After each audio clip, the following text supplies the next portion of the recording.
On last week's episode, we got a call, a poetic call, that is. And the female poet shared with us what she discovered: that the men she was looking to try to fix her needed fixing themselves.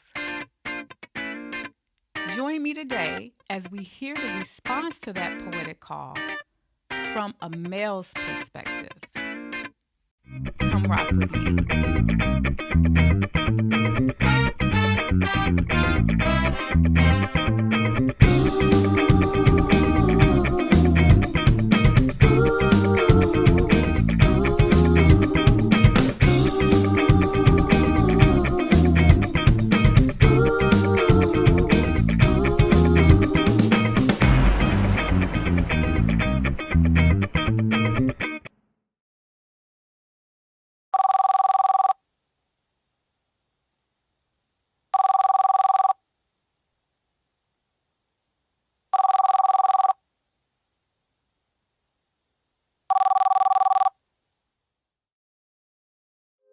Temporary lies were all I had to give. They were all I had on the menu. What you don't understand is that I was taught to lie. You know, when I was told that men weren't supposed to cry. But then, what was I supposed to do with the pain? Pain hurts. It had to go somewhere. Strange thing is, I never realized how powerful my words were until I fed them to you. I saw how you held on to them, how you believed that I would and could do what I said. I wanted you to believe me. Heck, I wanted to believe me. For the most part, I try to be sincere. But when things get hard, when I can't hold up under the pressure, I lie. And if I don't lie, I run. See, you use your mascara and foundation to cover up your flaws, but I use my lies and my run. It's the ego I've got. Because of it, either I know what to do or I cover up what I can't. To my defense, I do have moments when I put forth sincere effort. I try to be that man that protects and provides and who is supposed to be there. But let me tell you, it's hard being something that you've never actually seen in real life before. It's like showing up to play a part in a theatrical production without a script. Can you imagine that? Being laid out on stage with thousands of people watching you? The audience, the cast, the folks in your crew. Scene one is easy. Get the girl and make her yours. I've done this part before. Practiced it since I was old enough to know what to do with one. But scene 2 and 3 got a brother feeling heavy. You want me to do what? Buy what? Be what? A father? A husband? Someone you can trust? I don't know about all that. I really don't even know how that's supposed to look. I can try, but if it gets too hard, I'm telling you, I'll run. I can only promise to do my best. That's all I can give you. My best. Now, you do realize that by taking me off the throne, you'll take my power away. And if I'm not the one that validates you, whose words will you consider? The one who created you? Give me a break. I've heard that before. I'll tell you what. If you really can replace my words with his, you'll have my attention. But it's not just the words I'll be watching for. If I can still get you to follow me, then the only thing you will prove is that your words are weak and mine still rule. However, this creator you speak of has truly gotten a hold of you, then I might just want to see. If you can prove that he has truly filled your container, maybe I'll be willing to see if he can truly fill me.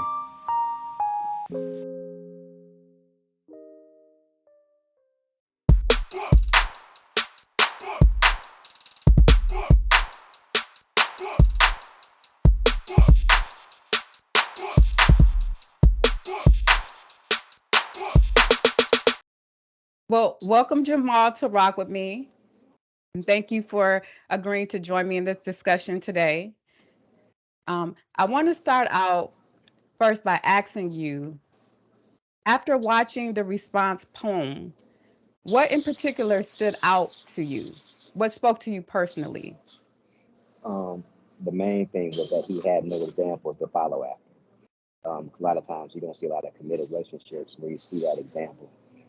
Like somebody you can model after, not like try to do the same thing they're doing, but to see somebody doing it so that you can also have somebody that you can, even if you need somebody to to talk to or mentor you. So you can't learn to be whole from brokenness, and there's so much brokenness around us that it's hard to see wholeness to model after. Absolutely. Now, is there a reason why that part stuck out at you? Does it, like I said, speak to you personally? Yeah, because even on TV, you don't see a loving black man loving his woman or anything like that. Not really since what Dwayne Wayne or some, or even The go back to Cosby if you Show. know the Cosby Show. You don't really see that. And it's always the world trying to pull you to being a player, to be this and be that. Um, and that's all it ever says. And it's so misogynistic out here. And it's so like everybody's against one another. So to Yeah. see somebody loving a woman and things like that, that's what stands out to me because it's sad to say it's rare nowadays. Hmm. Yeah, I agree. Now, in this poem, the responder, he reveals to us that he was taught to lie, when he was told not to cry, to ignore his pain or his emotions. Now, I have to say, this is a very common thing. I actually did this to my own son, not realizing how it would affect him in the future. Now, was this how you were raised? And if so, Yeah, how did it affect you today? yeah. I was raised not to cry um, at all. Even like at funerals, you have family. You be strong for the family, so you don't cry. Really try to cry at the funeral. You got to be strong for everybody else. So it kind of stunted my growth emotionally, to be honest. Where as far as talking about emotions or revealing tears, I can cry in prayer, but that's just me and God. Never in Yeah, person, never in public. So and then it's like to be vulnerable because anytime you try to be vulnerable, like growing up, it was like you a punk, you shut up, you don't yeah, cry, you a man. So and that voice is always in your head, even to this yeah, day.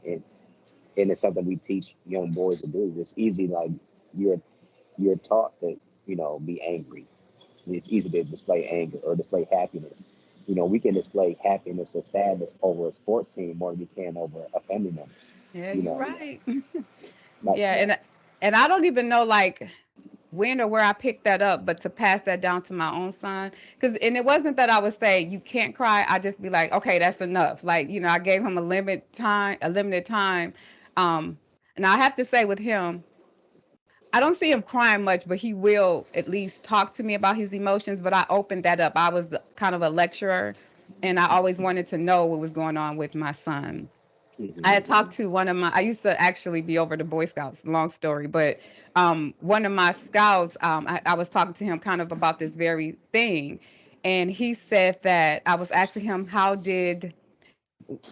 what in his relationships today does he struggle with? He said a lot of times his girlfriend is saying, why don't you talk to me? Why don't you speak up? And so he said that he thinks it's because um, it's uncomfortable. Like all those years, he was told to shut up, don't express your emotions. So to do it now, after all those years, it makes him uncomfortable. So I mean, I guess I can see that. If you're used to doing it, it's like, okay, now you want me to tell you how I feel, and it's crazy because as women, we want to know what's going on with our men, but we teach them not to express themselves. And it's unfair, now that I'm able to kind of have a moment to think about it, it's unfair for us to teach y'all how to shut down your emotions and then to expect y'all to know when we need to hear or to hear you express them. So I see the deception of how society tries to portray this man of steel. But in order for us, like the Bible said, to cleave together, we have to know what's on your heart. And what men don't understand is that If a woman is not concerned about what you're thinking or what you're feeling, she's not really into you. You know what I mean? So it sometimes translates to men when women are asking like, how are you feeling? What are you doing? Asking these questions, they interpret it as nagging, but really it isn't. It's the way we're wired naturally from God to ask, so what is going on in your heart? And I believe that's why he took Eve from the rib, because she has access to his heart. And so when we don't, it makes us feel closed off and unloved. And so it makes it almost impossible to cleave. So unfortunately, we do have God has to help us heal from that, heal from the way we've been taught through society, and then we're even in Christian marriages, we're bringing some of those same ideas into the relationship. I would say also with that, he has to feel safe enough to share that with you. Because a lot of times when a man is vulnerable, it's used against him, um, or it's used like almost like a as a weapon instead of being used as a comfort. Like I'm gonna be here for you, I'm gonna be strong for you. So when that's used against him, or it's manipulated against him, those walls go even further up. So we have to he has to trust you enough to feel safe enough to do it. And sometimes that's you'll have to take a real conversation where both of you have to, get that trust is hard to earn from a man because the the man can give you his money, but if he give you his heart, you got him. You know what I'm saying? Where he can open up to you and things like that. So that's the hardest thing to get to in a man. So just making Yeah. feeling safe. Yeah. And I think I know the thing with us women is because we've been, placed in front of a television to watch fairy tales, and we've adopted this idea that a man is like a knight in shining armor, where he's just tough and he's never supposed to show weakness, and he's supposed to come and do all this stuff, save us and save us from all our problems, fix all that, instead of being what God created him to be. We're supposed to be partners. We're supposed to rule and have dominion with each other. And so I think a lot of times the reason why women will belittle men who express their heart is because we're thinking he's wrong. Like, this isn't the man that I was taught was a man, for him to show weakness. So we have to be retrained on what a real man is, and so that we don't demean the real man. So it's like we swapped, when a man comes in and he's hard and he's mistreating us, oh, he's the man. But when a man is open and honest and transparent, the way God intended for us to be together, then we go and talk about him because we say he's not a man. So it definitely is something that both sexes, we have to be retrained for what real connection, real marriage is, because we've just been Hmm. bamboozled. Yeah, and it's a funny story because like everybody say they want a good man, but when they get that man, do they really want him? And it goes vice versa. Every man says he wants a good woman, but when he gets a good woman, is he gonna treat her the way he's supposed to? So a lot of times they want things that they never experienced or even know how to handle. Hmm.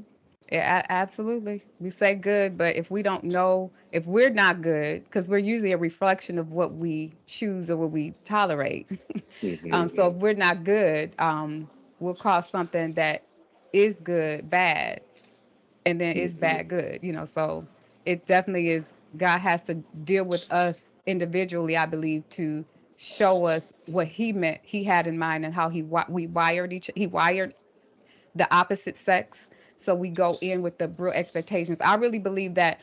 I know, for even with me, I was married for 12 years. I didn't get married to get divorced, but we get married with these expectations, and that's what causes divorce, because we have I look at it like this: it's two people with an idea of marriage, and they're not on the same page, so that's division. We don't have the same vision for marriage, and so we go along in this thing we're calling marriage, and he has one idea, she has another, and we just keep constantly clashing, and we can't talk a lot of times because you have offense, you have all this other stuff that's you Hmm. know um making it impossible for us to cleave.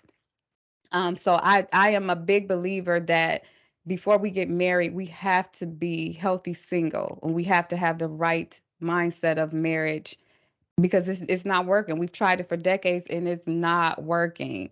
Even people who stay together, a lot of times those relationships aren't desirable because they're not loving. They're constantly fighting and bickering. So we definitely need God to deal with us individually so we know to change these ideas and what I call idols. Ideas of what a man's supposed to do and what a woman's supposed to do. I honestly believe that all marriages shouldn't be the same. That we all have these different gifts, and God gives us a suitable. He gives a man a suitable helper, and that doesn't mean that it looks like somebody else's marriage. Um, God will be in the middle, keeping us together, but He has a purpose and a plan for even our marriages, us individually and our marriages, and He puts us together strategically. And two, I kind of wanted to add that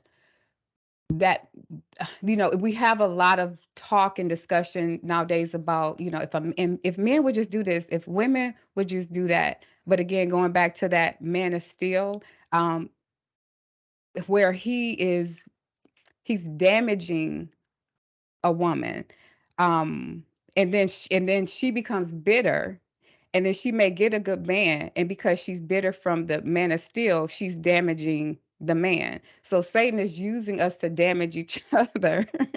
um, and a lot of times, like even with men, women do this a lot, but I've seen this with men where we see a broken woman and we're like, I'm a good man, so I'm going to fix them. And it is true, hurt people hurt people. So God is the only, we should never go into a marriage trying to fix that person. It takes two good people to have a good marriage. And so even if you're good, if you have your partner isn't, you're going to have a bad relationship. Only God should be renovating people. We should not be doing that. So I think that is the first step. And I know if you deal with yourself and you start working on yourself, you'll be very careful what you choose because you've put the time in it. And so, like I've invested a lot in me and keeping me healthy. And so when I see those warning signs in other people or like a mate, I'm going to be very careful before I step into that. Um, so now this one I want to throw your way. The responder in the poem says that I never realized how powerful my words were until I fed them to you.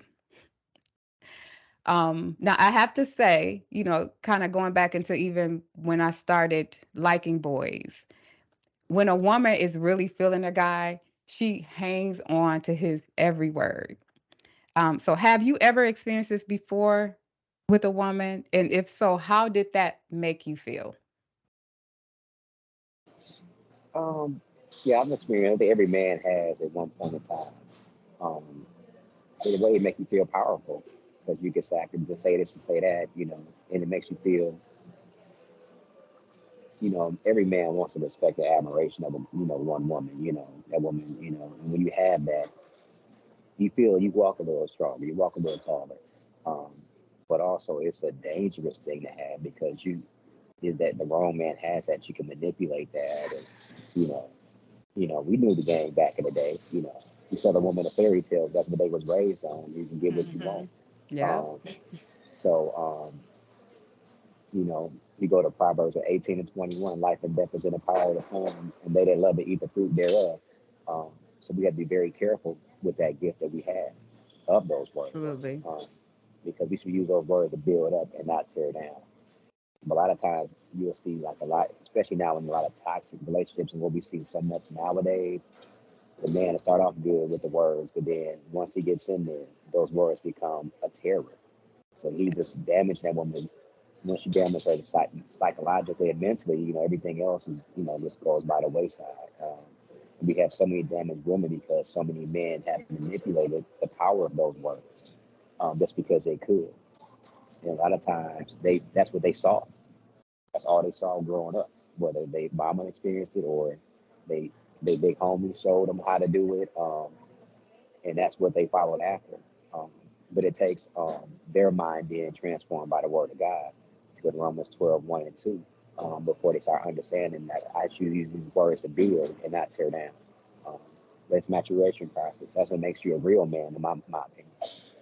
Yeah. Now I have to say, before you came into the knowledge, have you ever abused your words with a woman? Yeah, I did. Just trying to get what I wanted. But then when they got too clingy, it kind of turned me the wrong way. So I stopped doing it. Because I got a lot of pride. Because if I did it myself, so I stopped it after that. And then a guy who works on us. He had me start teaching Sunday school. And I got nothing but teenage girls in there. So every time I would talk to a Mm. woman, I'm getting convicted. Like, how would I want these girls to be talked to? So it kind of switched up how I moved and how I acted. Um, I pretty much say it saved my life. Okay. I'm trying to think because I know like the first time we talked, I had threw out this idea that a man's words got wired. I believe he wired it that way for like respect. When we respect a guy because he is deemed to be the leader, it makes it easier when people respect him to follow him. And I believe God gave that to men to make it easier to lead whatever it is, his family, ministry, at the workplace. But it's a gift. And it's even with a woman's beauty, it's a gift. And we kind of notice because we just kind of wake up one day and we have it, we discover it. Um, and then too, I was thinking that ironically, Satan had both. He had influence with his words and he was beautiful. So it's almost like God took what was in he had put in Satan and when he was Lucifer and he gave part of it to the woman and part of it to the man. And I really believe like not only will we be judged on our idle words, but we will be judged on how we um use our influence when we get on judgment day. So yeah, we have to be careful. And then too with men, like I said, like you said, it's hard to model something you've never seen before. So when you discover that, you're like, oh, I can use this for my benefit. But how crazy would it be on Judgment Day when God says, ask the man, why did you break my daughter's heart? And his response is only, well, because I wanted some rims. So just thinking of it that way, where she took her money that she had for her three kids and you knew you can get it out of her because she was looking for you to be her everything and you manipulated that knowing that you had no intentions of really being with her, where we would take our influence seriously. Now I have to say, it for one, it took me a while to even think I was attractive. I was like a tomboy growing up. I had a bunch of brothers. I hung out a lot with my older brother. I mean, I did like jump rope and stuff like that. So it took me a while, but I was always very careful with people's hearts unless they pissed me off. So like I was revengeful. So that was what I had to be delivered from. Because I would, forgive, forgive, forgive. And then it was like, okay, that's enough. And then I would go from 0 to 90. So that's what I had to be delivered of. But definitely when we like men and we hang on to their every word and not even realizing God he actually designed us to respond to words. And that's why he's saying we're supposed to do it with him. He's our covering. His words cover us and his words heal us. But we use this because of society. We've been derailed to hang on to the words of mere men when we really will find our healing in everything in the word of God. So, and then too, it's really hard, uh, not hard, I would say it's too much like when you said power, discovering the power, we actually need to have boundaries. It's just something in us humans, all of us, even women, when we know like if we can get away with it, we're gonna try it. So I'm very careful about kind of like making declarations like I'll never leave you. And I know some people even think like if I'm married to him, it's forever. Okay, so hear me out. It should be forever, but I'm willing to, as long as I'm in covenant with somebody and they're in covenant with me, because it can't be one sided. Um, I will, as long as we're in this together, I got your back. But I'm not going for whatever. And I know, a lot of people won't agree with me, but just think of this. If God put Adam and Eve out of his garden when they disobey him, would I look like dealing with a guy who's cheating on me, or husband, even my husband, cheating on me over and over again? And I'm just putting up with it. So it comes a time where you need boundaries to say no. Once you cross this line, you're out of covenant with me. So how do you feel about that? Are you like, being a man of God, do you feel like there is no boundaries? I know there's forgiveness, and there's a time for everything, so I'm supposed to forgive you if you cheat on me, okay, but if you just keep doing it, like you're doing this on purpose now. What is your take on that? Okay, that's a sticky question. I think if somebody is truly sorry, they ain't gonna do it anymore. First and foremost, but they repeatedly doing it. Um, that's showing they not honoring you, they're not respecting you, and they really don't love you. Um, so when it's something like that, you have to have enough respect for yourself to say no.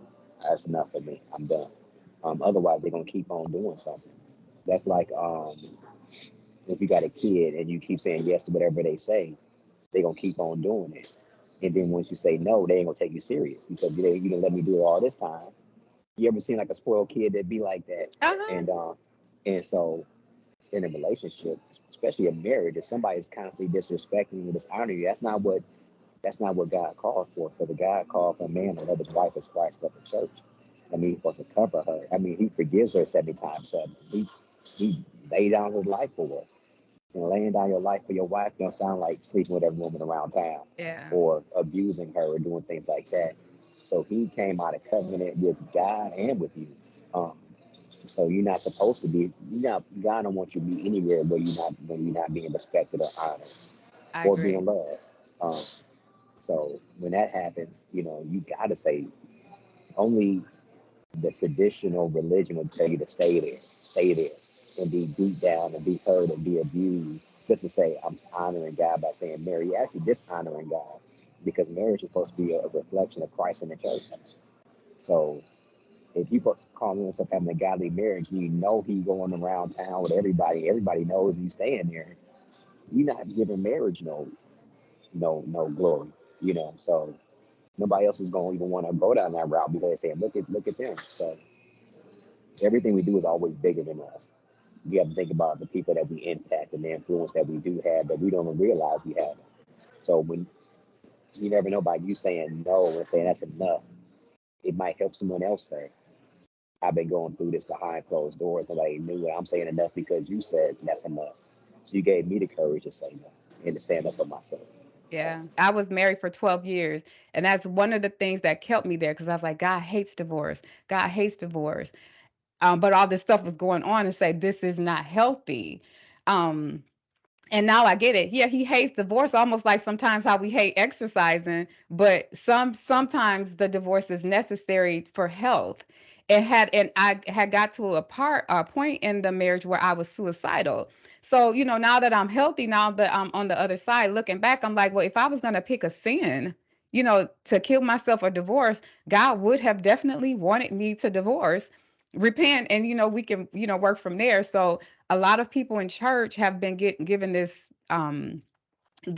mandate to, or instructions to stay in marriages that are damaging them, not just them, their children. Because my son he tried to hang himself at 9, and I knew it was because his dad was really hard on him. And then too, and I have to take kind of like responsibility too, because I was so frustrated, because I couldn't get what I needed from his dad. So when I did spank him, I mean, he deserved the spankings, but I realized that I was doing too much. I was taking some frustration out on him. So when he had that episode, I, sat with him. I talked to him. I let him know, like, well, I have to discipline you, because if I didn't care for you, I wouldn't care what you do, but I want you to, be a good man growing up. So we came up with a deal. I said, I won't spank you when I'm angry with you, and we'll talk about it. And so that it worked, from there it worked. But this is not just damaging to the two people; it damages the children too. So, yeah, for sure. So I definitely. Oh, and I wanted to tell this too. It was a young lady who she had 3 kids already. She had met this guy, and she married him. He was working. He had 2 more kids with her, and then when he had the second kid, so now she had 5. He stopped working, so he was having her take care of all of them, and this is his reason. He said, "Well, my mom never took care of me, and so I want somebody to take care of me." So he almost like set it up for her to not be easy for her to leave him. And so she's like, "Well, I know we're supposed to stay, with our husbands, but I'm tired." And I said, "Well, I'm not telling you to divorce, but if you did move out and separate, he would have to figure out how he gonna survive." And I said, and then you're kind of going against the word, because the word says a man that don't work don't eat. So you in the word if you leave, because you shouldn't be feeding him. So that's the word. But just realizing that deception is not covenant. You get what I'm saying? That was deceptive. And although I wasn't, telling her to go run out and get a divorce, that is not a place where you just take it. You get what I'm saying? And that's So a lousy man to be had. yeah. But we're seeing it a lot, more and more of them. And I know it's because I don't want to just like attack men. Um, because I don't know what he's still that little boy trying to find something. And I have to say too, like a lot of women, we be seeing stuff and we think we can change it. And that's part of where it has to start. It's both of our responsibility. It's not one or the other. It's us ignoring these warning signs that end up, like I said, affecting us and the kids we have, the other people around us. And it goes back to that example. He didn't have an example, so he's trying to create his own. And if you don't have your mind transformed by Christ, it's easy to get manipulated by the world. So, and, Absolutely. and that's a lot of men right now being manipulated. Yeah. Women too. Yeah. It's going both ways. Where the manipulation now is that we're at war with one another instead of being united with one another, and Mhm. also not taking no accountability. It's easy for me to blame the other sex instead of looking inside myself. And that's why I see a lot of now, and it's not beneficial for anybody. Yeah. Yeah. And I always try to be fair, like I'm like, well, because even with my marriage, even though I didn't, I felt like there was a lot of things that he did on purpose. There was warning signs that I walked over. Like my grandmother warned me. It was things that I saw, and I just thought, oh well, it'll fix it. I'll love him, and no, I learned I call that boot camp training. So I got my boot camp training. I am not trying to change nobody. I want a partner. So now going back to this poem, he says when things get hard, he admits that he either runs or lies. Now, Jamal, for you, when things get hard, how do you usually respond? I fight. Your Um, fighter.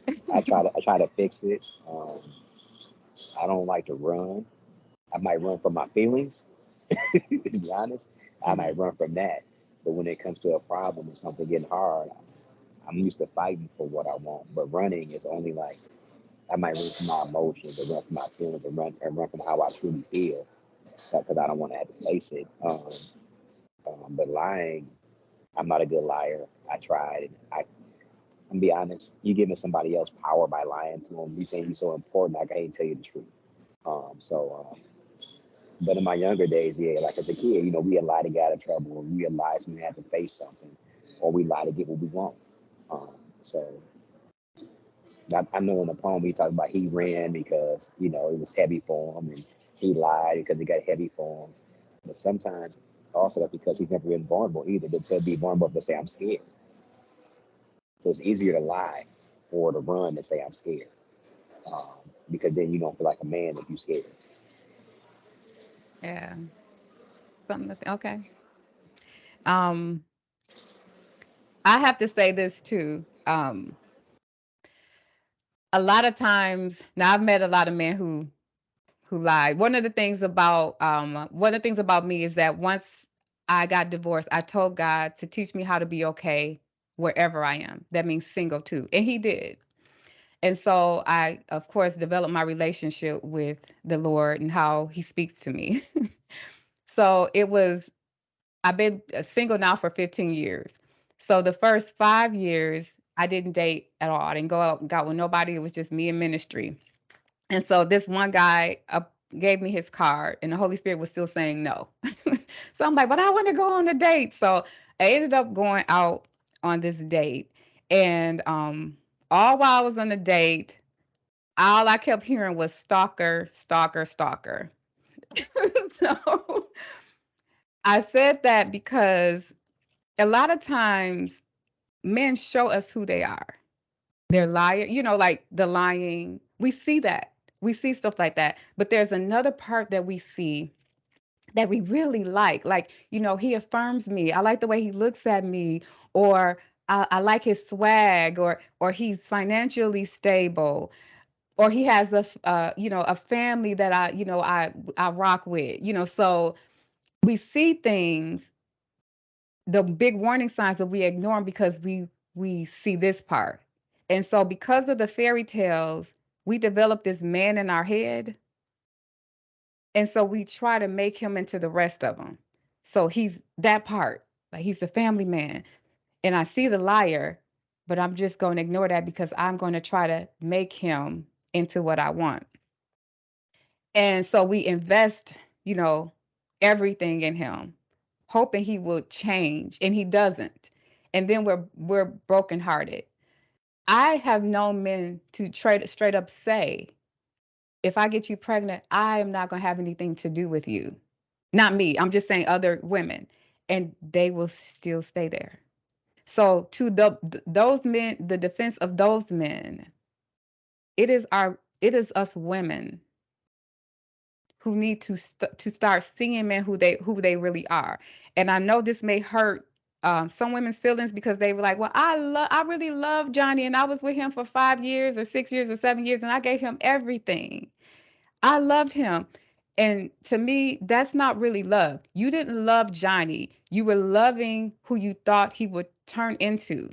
Because if you were loving Johnny for real, you would say, I love the way Johnny lies to me. So, you know what I mean? Just us really, and I know some men may pick that up. They may not have really thought about, she just wants something from me. Like she's doing this to get something from me. And so instead, I'm taking from her.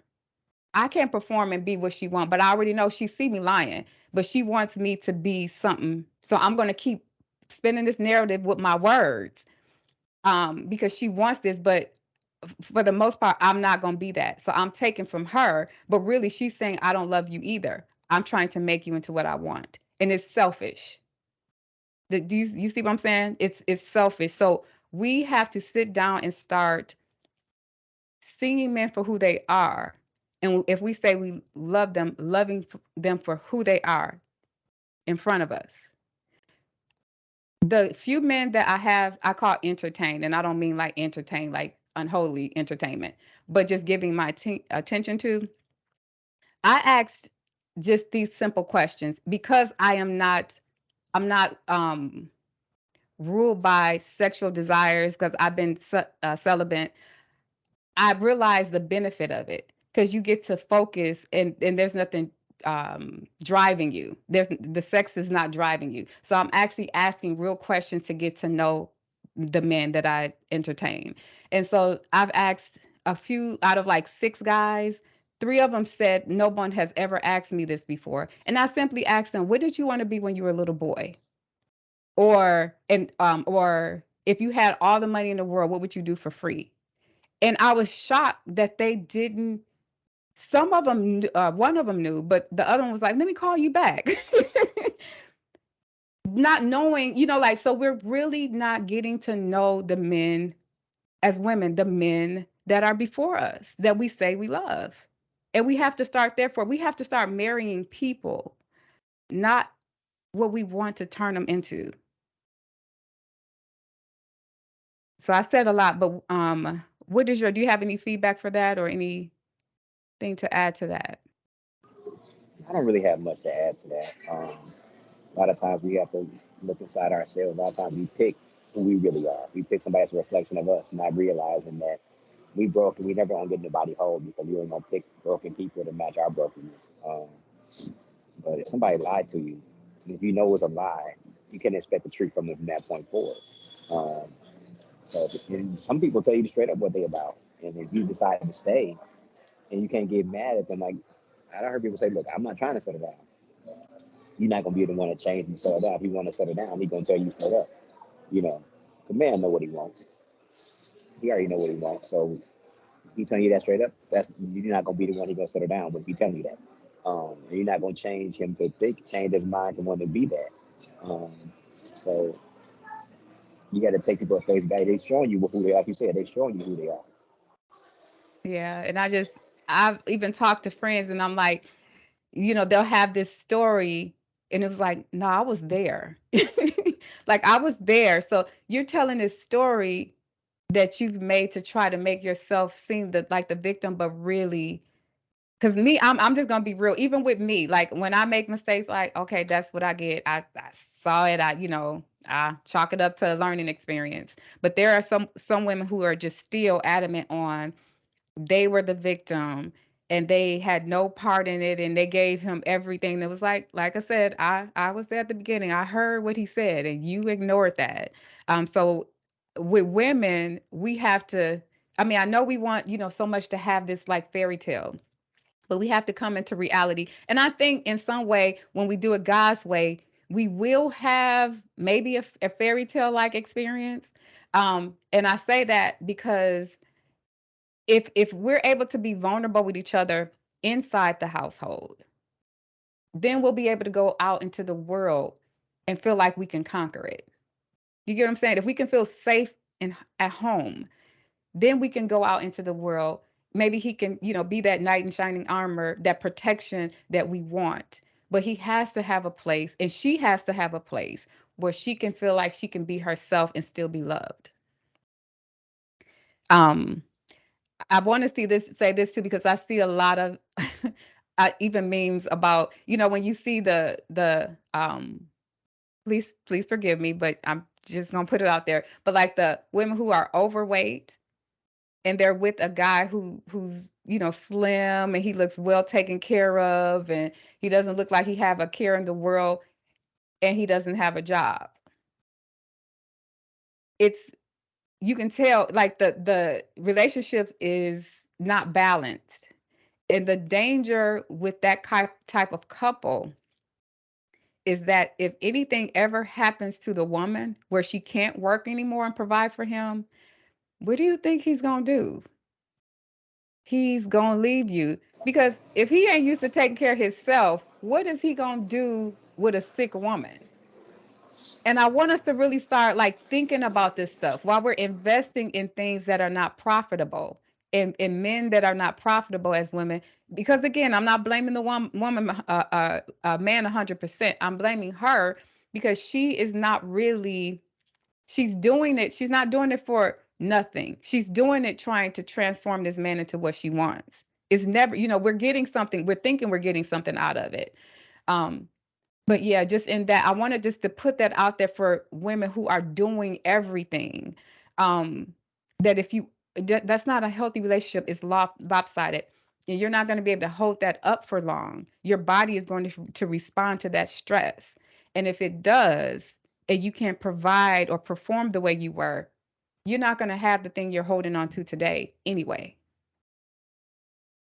And that goes both ways. You know, that goes both ways for a man with a woman, where he's doing everything, and the woman's just there. And she might be pretty or whatever, and it just, that's all she's good for. The man has to love himself enough to know that he deserves more than that. He needs a mate, not somebody that's just going to be there.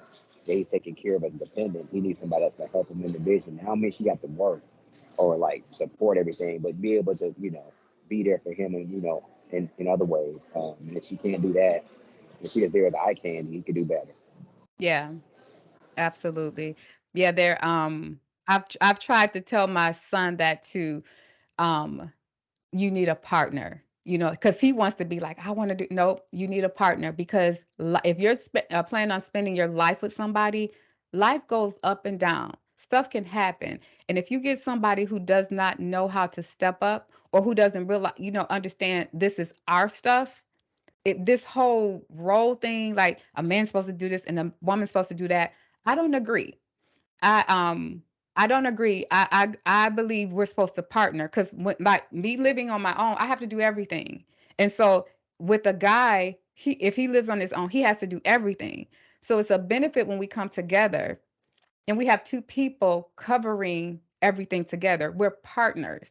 And when we start looking at each other as partners, we'll start choosing people based on partnership. But if you don't got nothing going on in your life, you actually just looking for somebody to take care of you, and you're going to become a weight, whether a man or a woman. And so, this question, I love when the responder says that he tries to be that man who protects and provides and tries to be there, but it's hard sometimes. Again, we talked about doing something when you've never seen it really modeled before. So my question to you, Jamal, is what do you secretly desire, but to do rather, but you feel inadequate at? It's not easy for you.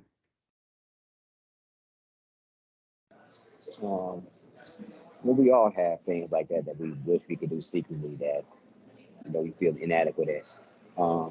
Whether that's some people might be public speaking, or it might be swimming, or whatever it may be. For me, a lot of times, just speaking my mind on some things, because you don't want to hurt somebody's feelings or offend them or turn them the wrong way. I know that comes from a lot of my earlier days. I used to be a lot of more of a people pleaser. And don't want nobody to be unhappy or bad. But it's sometimes it's just taking a stand for me, um, and what I want and what I feel and things like that. Um, Sometimes I feel inadequate doing that because we still got the little inner game messing, and sometimes Yeah. we just want to wild out, and that's not Christ-like. So not letting it get to that point, or knowing when to speak up and when not to. I have to say, I kind of, well, I don't know. I like feedback. I know how, of course, when it hurts, it's like, you try to explain it away, but I have a heavy conscience. So, if somebody gives me feedback, I may be hurt, but when I get in my quiet time, I'll process it. And I'm finding out honestly today, because I've always been Sheree, um, in my family, we kind of speak our mind. Don't ask us, if you want to know something, if you really don't want to know the whole truth, don't ask. So my family is kind of wired that way, but it's so many people nowadays who are they're easily offended, and it does show that there is a lot of trauma. There's a lot of people have trauma, and they just, any little thing, if somebody can say, "Oh, can you give me your opinion on it?" and you do, and they will get mad and never talk to you again. So, that is definitely something I can see if you struggle with already. That would be a bigger struggle in today's society with not wanting to offend people when in a world where people seem to be more easily offended than they were like a decade ago. So now, what comes easy for you? What are you great at? I'm easy to stand up for other people, speak up for other people, and to be compassionate with other people, and to fight the causes for the voiceless or the people that can't speak for themselves or stand up for themselves. That's part of my job, Okay, so I do it for free as defender. well. And I think that's a good thing. But also, I'm good at. I can be good at public speaking. I never thought it would be something I'd be good at, but from what I do in my job and different other roles, I've had to grow into it, where I don't even have anything written down anymore. I just get up to speak. So those are a couple of my strong points. Yeah. The advice I got for public speaking was when you get up there, because a lot of times when you get fearful, you're thinking about yourself. Am I, saying it right? Am I doing it right? Oh my God. But when you get up there and you're speaking to a crowd, you have to think of the information I'm giving is helping them. And so when you get out of yourself and say, I got it, like almost like I have to help them, that helps you forget your fear. So, yeah, just try it. I mean, it worked for me because I had to get up and speak at my uncle's funeral. And I Hmm. literally did like tune everybody out and or tune myself out, and it worked. That's great.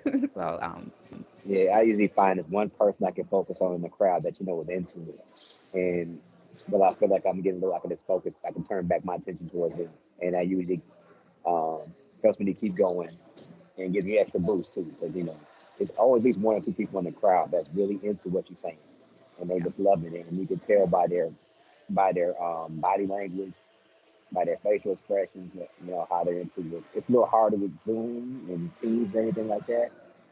That's why I love doing things in person because you can really feed off that energy. I used to do it a lot, dealing with the Boy Scouts, and I used to run a ministry called Daughters of Destiny. But it's been so long, and so when I had to speak at my uncle's funeral, it was like, jitters again. But the more you do it, the easier it becomes. Um, but anyway, so this last question. So I love that towards the end of this poetry piece, the responder says, by taking me off the throne, you'll take my power away. And if I'm not the one who validates you, whose words will you consider? The one who created you? Give me a break. I've heard that before. So now, in his defense, many women have said one thing and done another. So that they'll say, oh, I'm keeping myself for God, and they'll end up sleeping with their mate. Um, In your personal opinion, what is one thing you believe women should try to do better at when it comes to their encounters with men? Um, One thing is to be open. Um, a lot of times, because this way this world is wired, they look at everything as manipulation. Like if a man is being nice to you, he wants something or to get something from you. It's a lot of gentlemen out there. I've been in the comments sometimes. I've been nice to people, and they be like, "Why you doing this? What you want?" Know that you deserve to be treated like that. That you are a prize. Because it says, "He that findeth a wife findeth a good thing and obtains favor in the Lord." So if that's what the Bible says about you, you should understand that you deserve that.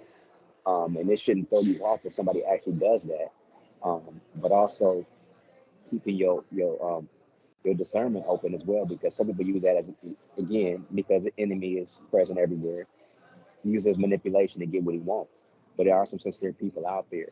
Um, but this goes, I guess, for men and women. We can't hold the what the past has done to us against the person in the present. Um, so that's a lot of times what we do. We'll see this happen, like, oh, so and so did this. So I'm done with you because this is what happened to me before. And there's two different people. A lot of times we don't take the time to actually heal and deal with the issues before we move on. So sometimes it's being open to people being kind and generous to you because that's what you deserve. Anybody deserves to be treated like a king or a queen. Um, and also taking that time to heal so that you can actually receive that. Absolutely. Taking that time. But there are a lot of women, or a lot of people, I won't say just women, who are scared to be by themselves. And that's the key. You have to have some time to be alone so you can get to know yourself. You can get to know like what those last relationships did to you, and that okay, because some of it could be good, some of it could be bad, but you have to take that time to filter through where am I? Like I'm here. And like, okay, that guy gave me a compliment and I just went all, willy-nilly crazy. Why? Just taking the time to get to know you. Cause I just feel like it's unfair for us to expect our mates to get to know us when we were too lazy to do it. We didn't take the time to do it. That fear of being alone. And the crazy thing, even with me, is that all those years ago, I was afraid to be by myself. So I married him with all those warning signs, only to end up by myself anyway for 15 years. not alone, because I don't feel alone. Um, but you never get away from what God's plan is. When you say God do it, and so even with Christians, we try to speed up God's way of doing it to get to this place, but he's not changing. The world can change. He's not changing. So we have to do the due diligence of doing the foundational work for first, working on me, if we want to have healthy relationships. Also, we can't blame our exes for everything. Um, they weren't all bad. At one point in time, we did pick them, Hmm. pick him or her. We picked them, so they couldn't have been all bad. So taking the time to look at where did, like you said, where did we go wrong? What role did we have, and what went wrong?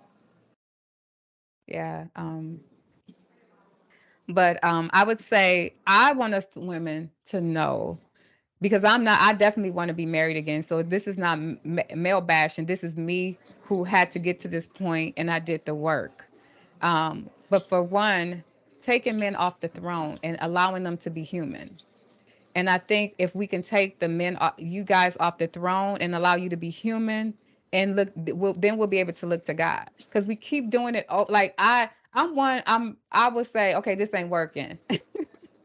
And God allowed me to go in that, stay in that marriage to get to the end of me, because I'm very tenacious. When I'm committed to something, I'm committed to it. But I'm also honest when it ain't working. And so it is not easy to switch up what we see for what we can't see. But if we try the thing we can't see, that we see, is if it's not working, let's try it. So that's when I got to my lowest, I'm like, God, if you're real, you got to help me, and He did. So I just want our sisters to know, like, yes, our men can be kings, but you're a queen too. But you have to understand that you're human, first. And if you take him off the throne, I believe it. And then if we take the men off the throne, we'll stop using him to abuse us, because it is really a lot of us we're using men to abuse us because we want this ideal man. And so in order to get him, we're moving him in without wedding rings or jobs. We allow him to cheat on us, and we still give him access to our bodies. So again, like you said, stop. Instead of blaming, always blaming our partners, we got to blame us for the repetitiveness of what we do. It's like, okay, if he did it once, you didn't know, you did it again, but three, four, five, and six times, it does have to stop with us. And a lot of times, even the man we put on the throne, it's this idea of a relationship or something that we actually have on the throne. It's not even that man.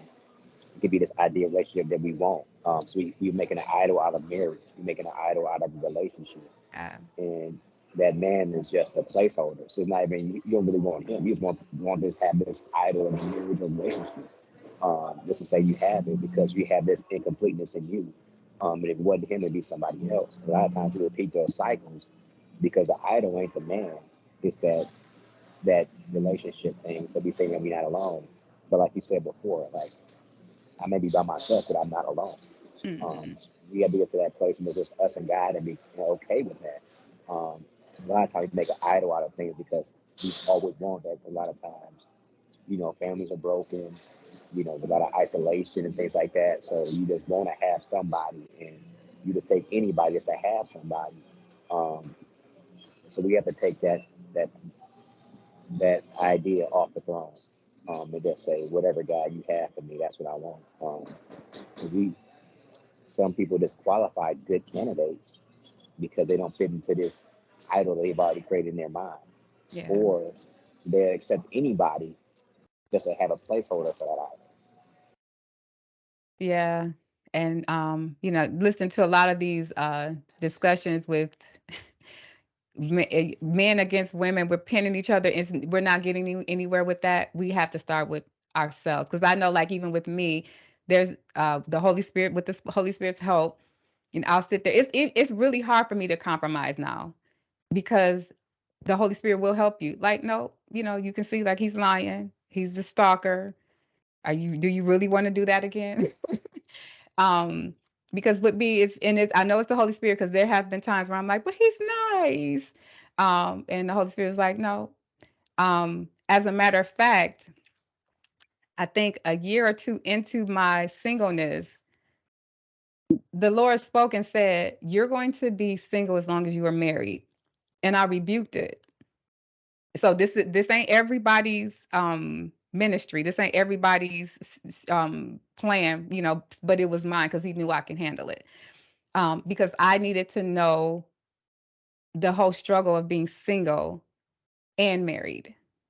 Because I know he made me into a wife, and I'm like, why did you have me go through that? But he reminded me in year 12 when I was complaining, I told you that, but you rebuked it.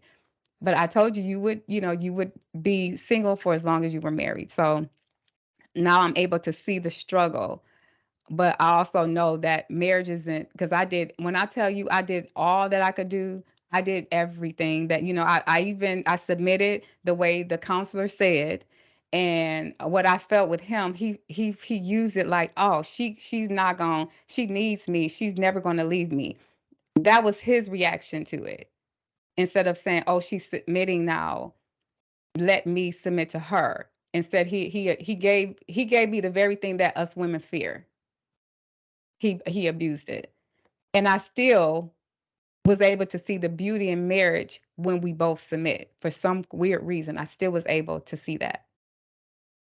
But I know for a fact that you can't change anybody, and that he had the right to choose not to change, just like I had the right to leave. So, but I desire a healthy marriage. I actually desire a marriage that's kind of a model, so that people can see this is how you do it, and being transparent, not like, oh, we're all perfect, even when we're, struggling with things, like how we get through it, because we need to know the real.